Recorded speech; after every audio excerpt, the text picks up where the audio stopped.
Hi there. I just want to encourage everyone to create their own path. There seems to be a tendency that we're always looking for some kind of a savior, some kind of a group, or some kind of a collective that are going to save us from all of our peril and disaster, be able to fix things, kind of like waving a magic wand, and all of a sudden everything is good and we fall into line and into a better place. And if we're honest with ourselves, we should maybe think back as to what's happened over the last, generations and decades and so on. How we're in a bit of a quandary now, as you might say. But if it wasn't for our acquiescence to really not doing anything, not saying anything, that's how we ended up here. So if we had all had a scope or a little bit of accountability for our own perceptions and our actions, the way we view things, and be able to put a voice behind it, be able to have some substance to our opinions and our actions, and where our values are, then we would have had a voice. We would have pushed back a long time ago. It's quite interesting how we expect things to be different through an outside source, and that not being accountable for a part of the whole is what's been missing in our civilization for a long time.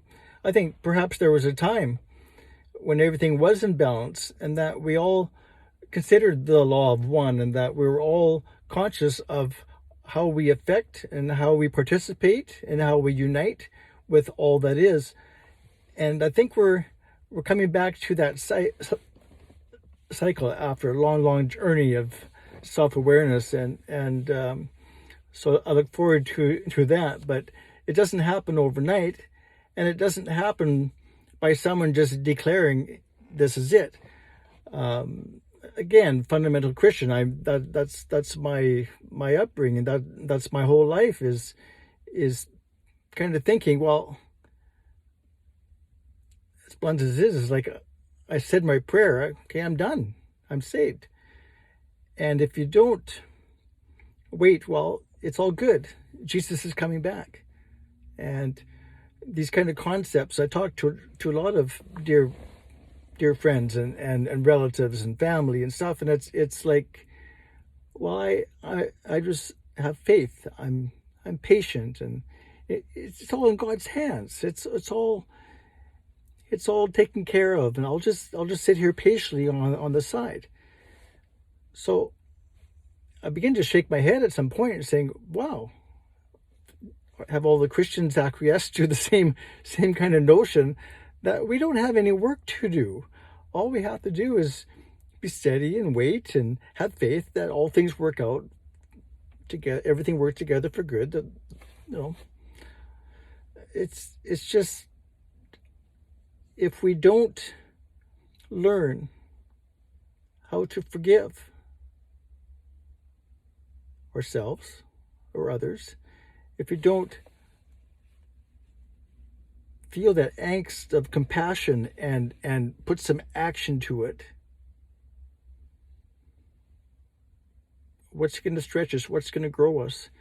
If we can't operate in maybe a deeper level of humility, and to guard our tongue, or to watch our thoughts and hold every thought captive, and hold it accountable to what's honoring and pure and right, and so when you're trying to manifest what's right in your heart, it's an introspective kind of a look, and you need to be honest with yourself. And this is something that is very very personal, and you're creating your own path, and then you're creating your own testimony. Nobody can argue with your testimony. That's the only thing you have. Like they can not like it, but it's yours. Nobody can steal that from you. And that is so precious. And that's where the truth comes alive. From your words, it becomes living. And if you don't experience it, you don't own it. So I'm just encourage you, work with the truth, speak the truth that comes out of your heart through the learning, take a look at the healing, see all the pearls that are at the end of some of those journeys, share them, express them. It's not that your way is the only way. It's just, it's yours. It's your path.